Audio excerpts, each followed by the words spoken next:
गया खारी हो हमर यार मनावा तू एक बेरी बात कर लगे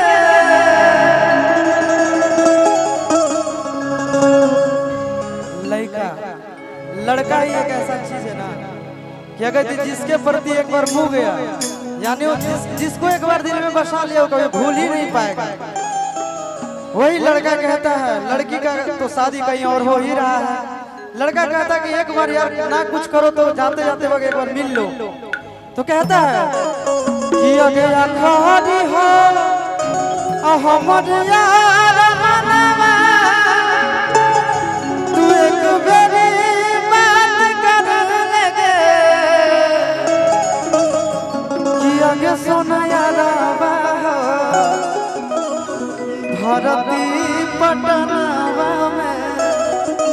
आके मुलाकात कर लगे।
भगवान करे इतना संपत्ति देखिए 1 करोड़ रुपए आपकी।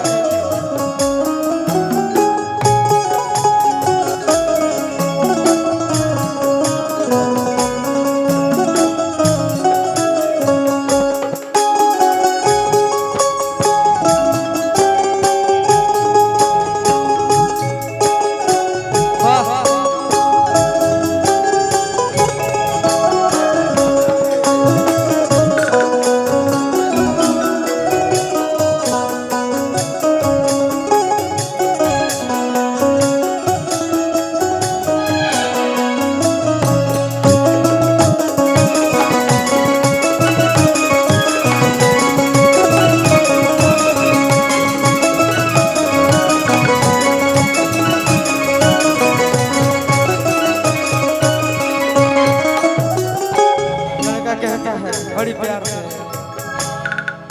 आगे माने है खाने पानिया पिलाई जान गए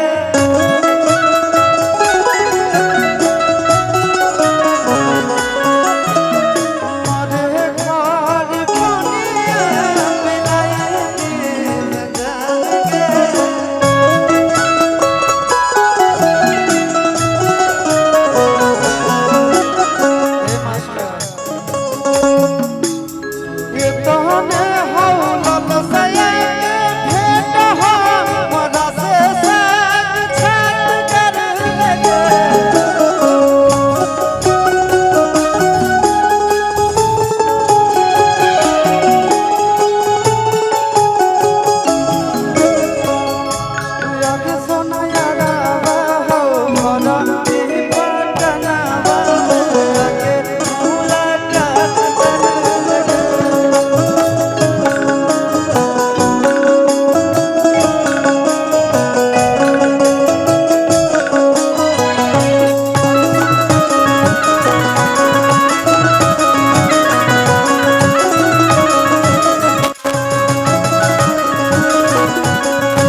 कंपनी से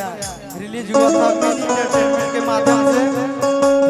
और बहुत प्यार करते भैया, बहुत मानते, बहुत आशीर्वाद है इनका।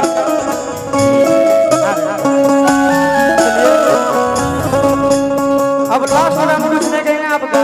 आ रहे आप सबों के बीच बीच हमारे बड़े भैया अमित आशिक जी, लेकिन इतना एक बार